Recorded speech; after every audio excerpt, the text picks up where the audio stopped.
It was a #7 hit in the golden year of 1984 and was recently used in the Netflix comedy Glow. The singer and co-writer of this song tell us the story of this classic hit and the frustration of the music video that ruled MTV. Next on Professor of Rock. Hey music junkies, Professor of Rock, always here to celebrate the greatest artists and the greatest songs of all time. We interview the great artists of the rock and roll era, and you just never know what you're going to see from day to day on this channel. So make sure that you subscribe right now below so you never miss out. Click the bell and you won't. Also, don't forget to check out our exclusive content on Patreon. Now, I'm excited to bring you yet another episode of our series, Revelations. That's, of course, where featured artists go deep on their greatest songs. I'm honored to bring you a second episode of Revelations, starring the great Patty Smyth, on the story of her classic 1984 #7 hit with Scandal, The Warrior.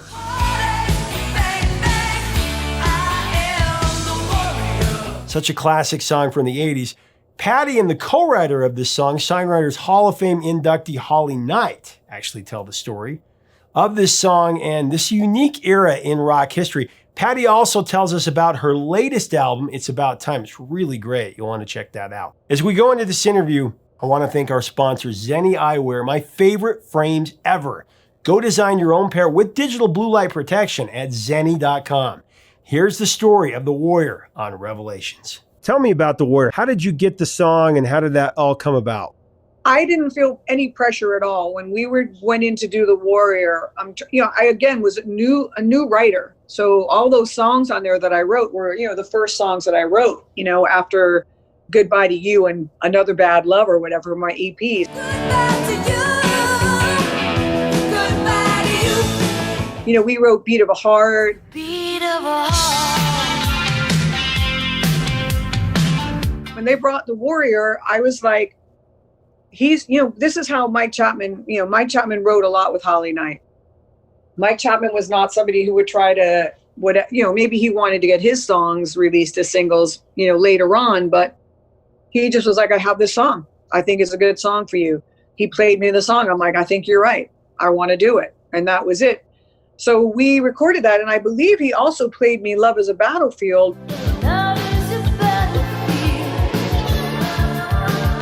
That was supposed to be my next record or something, but I got pregnant and I didn't do my next record with him, interestingly enough. But I remember listening to Love is a Battlefield. He wrote that with Holly Knight. It's a great song. I mean, they wrote some great songs. Mike Chapman's a great writer, great producer.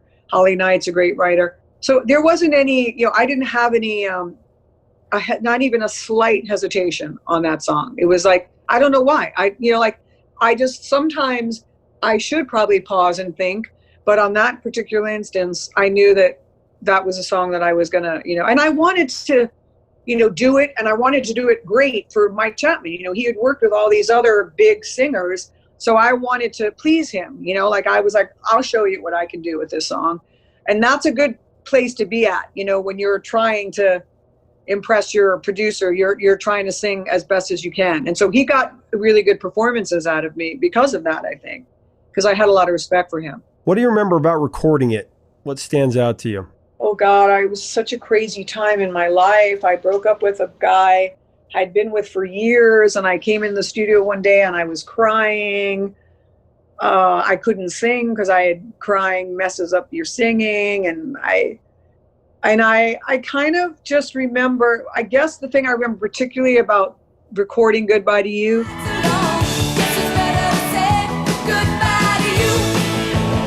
is that we needed everybody in the studio. We had, Tommy and Keith, and I don't know if Zach was there. We got the engineers. We pulled people in off the street to sing the backgrounds, it's like we wanted to sound like lumberjacks. It's a very big background chorus going on. So I just remember sort of pulling people in from other studios, just trying to get as big a crowd as we could, and then doubling it and singing it over and over and over again. And I think that's that's the memory I have of all of us together singing the background.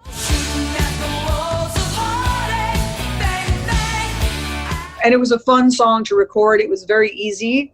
no, some songs are harder than others, to capture, but I didn't find it with that one. I was able to just get that one. Luckily, I'll knock wood. Like you said, the bang bang and the lyrics, that it's a song that's not a real serious song, but it's a catchy song. I mean, it's a song that I remember the first time I heard it as a kid. I was 8 years old. Went out and bought the single. That was back in the day when really exciting time to be a kid in the 80s, because you go out and buy the single and you could still buy 45s. You could, and you'd save your money and you'd listen, and you'd call up the radio and request it. So tell me about the video, because you're saying that in Goodbye to You, you got to be yourself, you're running around, that kind of thing. In this, well, we did it ourselves, Then the label when the label gets involved, that's when bad shit happens. That's my motto.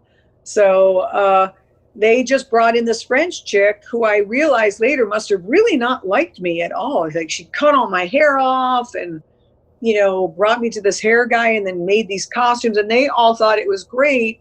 And I was sort of going along with it, like I said, because I thought it was going to sort of be cartoony or funny, or like tongue in cheek. And then it was just like deadly serious, and it's kind of dark and stuff, but in 2013, I got inducted into the Songwriting Hall of Fame, and Patty Smyth ended up doing The Warrior, which was great because I was friends with Patty, and she ended up inducting me. But so we had to get together before, the event.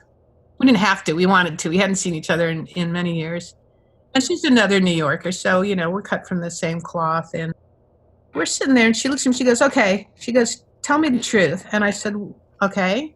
She goes, what did you think of the video to The Warrior? And I was like, I wasn't sure, like I wanted to be honest with her. She goes, I fucking hated it. Didn't you hate it? And I said, yes. She said, I don't know what it was. It's like the makeup artist got a hold of me, and all of a sudden I had this kabuki makeup on and this kimono, and all the guys in the band were wearing like these weird sort of outfits with the makeup, and they just kind of took control, and I just thought, again, Patty, she would have been great in just jeans and a t-shirt on a stage, instead of trying to make this whole cinematic thing, I'll tell you whose videos I've always loved are Tina Turner's. She, because a lot of them were performance videos.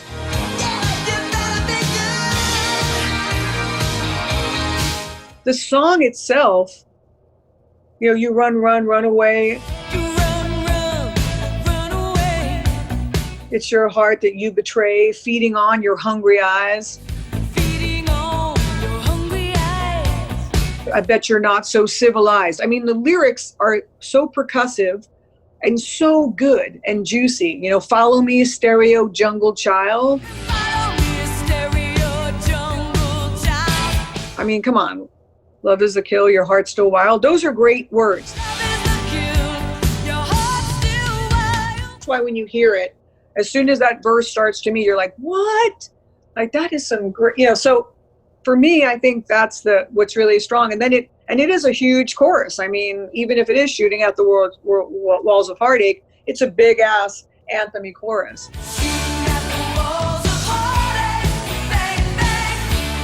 And the video to me was arduous. The guy was supposed to catch me. He sort of dropped me a little bit. I was on a trampoline and I leapt super high in the air, and the way that the cameraman shot it, you couldn't even see how high in the air I was.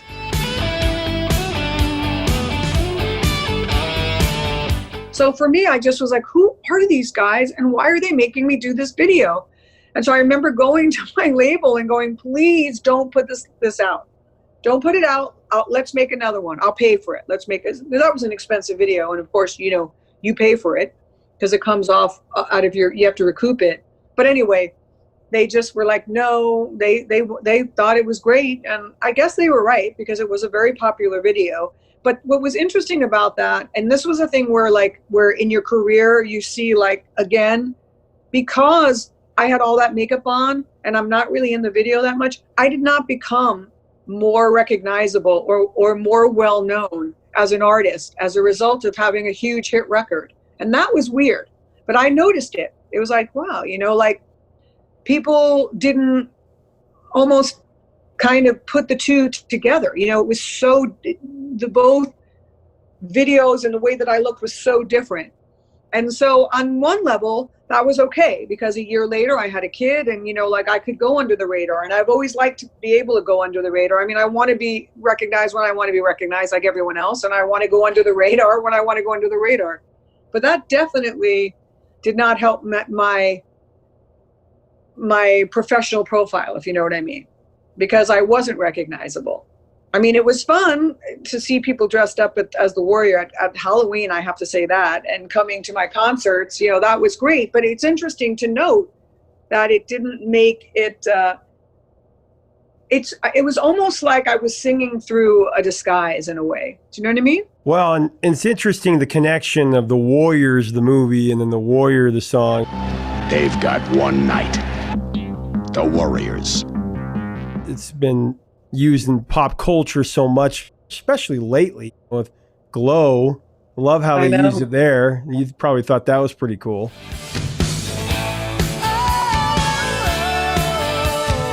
That was cool. But also every time, you know, I hear it so much at sporting events, and that's kind of fun too. It's either Goodbye to You or the Warrior, you know, like Goodbye to You when they're sending the losing team off, which is nice. And then it's the Warrior when they're winning.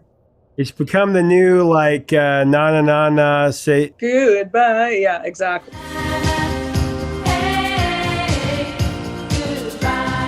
Pop culture, not only Glow, but the Goldbergs.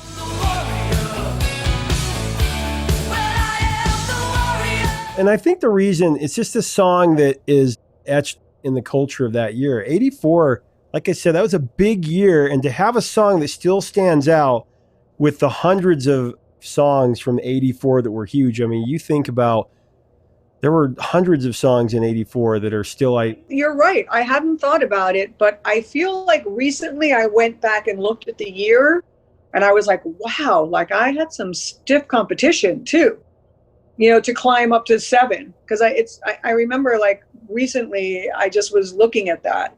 I don't really look back at that stuff that much, but I was looking at, I think we must have been looking for a song or whatever. 84, I mean, Do They Know It's Christmas came out. Duran Duran was huge in 84. Madonna was just making her way up. I mean, Prince and Bruce Springsteen and Tina Turner's big comeback, and Michael Jackson, Thriller was still on the radar, and the Police Synchronicity was still. So, I mean, you talk about stiff competition, Billy Idol and Van Halen.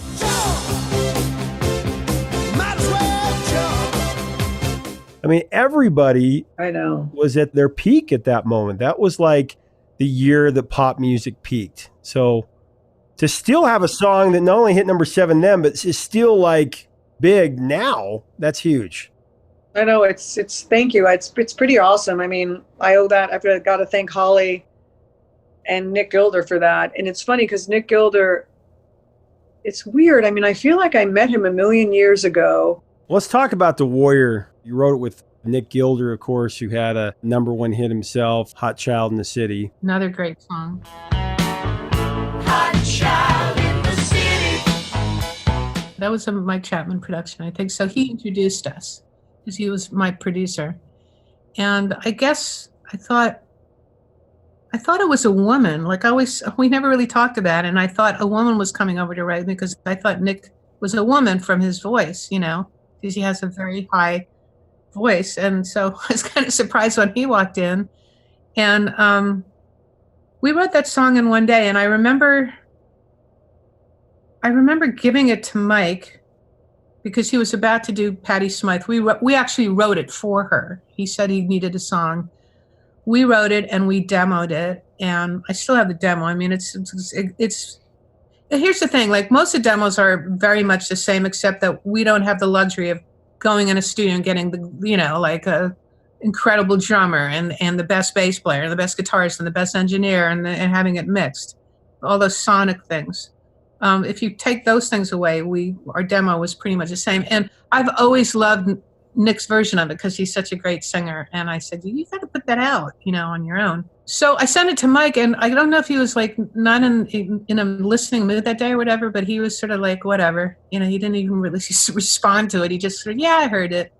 I had to really write something good. It wasn't like he automatically would take whatever I wrote. He turned more stuff down than than not, But then he called me back like a few weeks later. He said, that song you sent me, The Warrior? He said, it's pretty good. He says, I want to cut it with Patty. I was like, oh, really? That's great. I was so excited about that. And he said, in fact, you and I need to sit down and write a song for her too, for this record, which we did. We ended up writing a song called Hands Tied.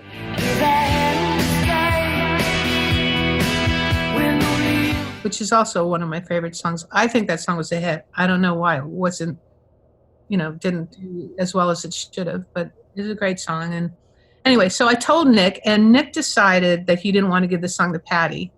He wanted to keep it for himself because he didn't have a record deal, and he thought this would get him signed. And I said, well, that's all well and good for you, but the fact is you're not signed right now, and we wrote it for her. You can't do this. He just sort of said, I'm going to keep it. It's too good.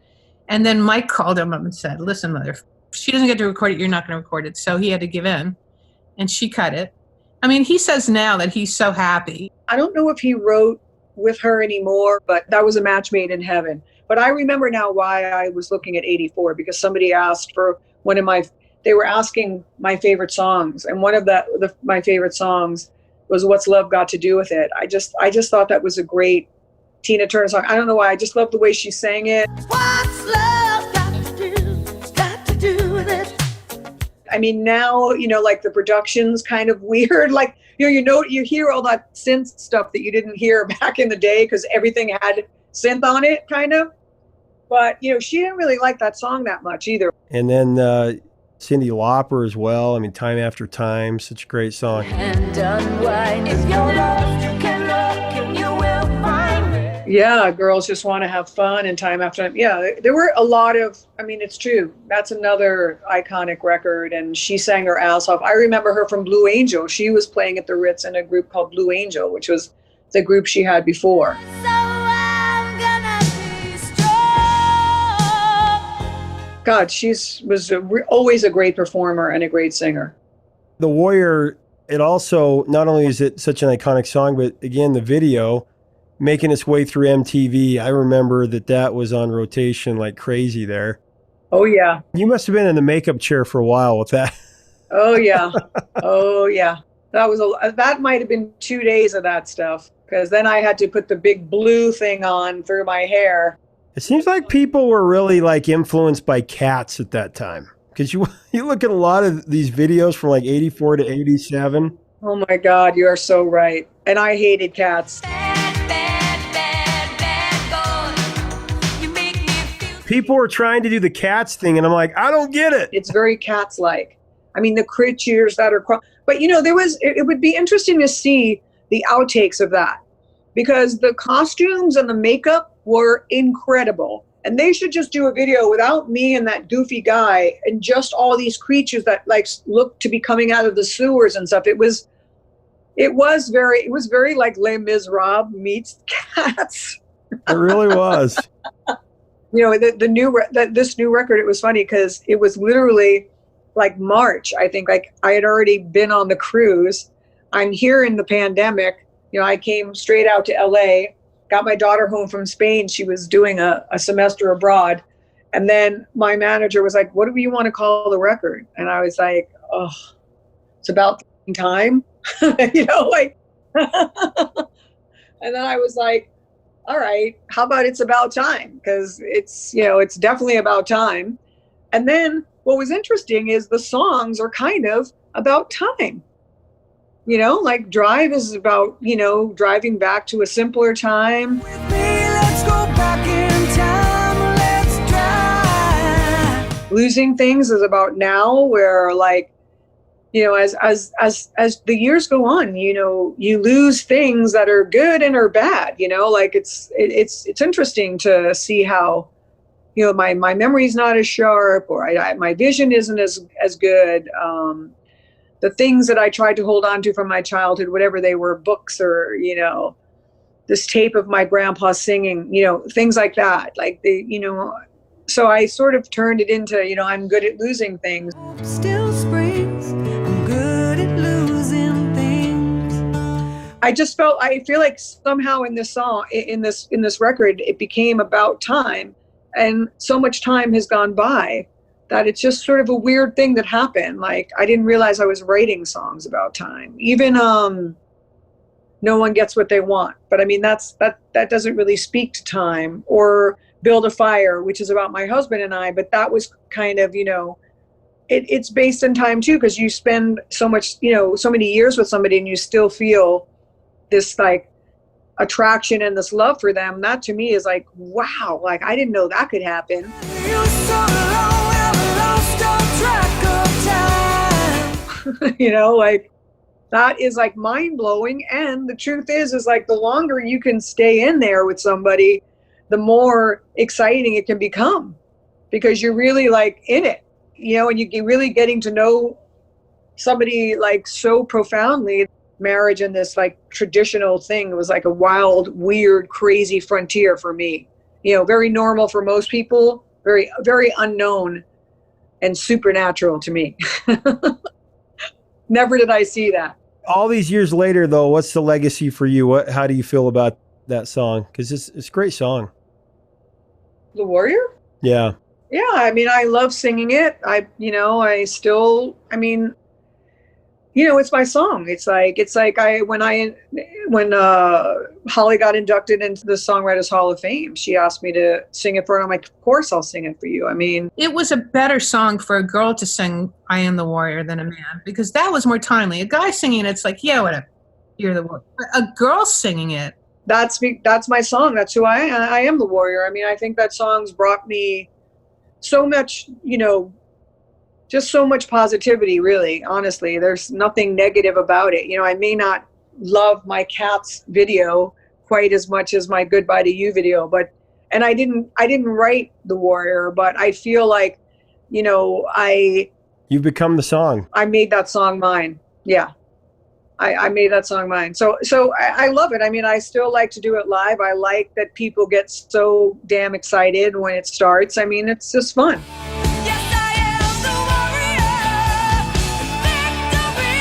Thank you so much for watching. Leave us a comment about Patty Smyth and Holly Knight. Such a powerhouse, the two of them on this song.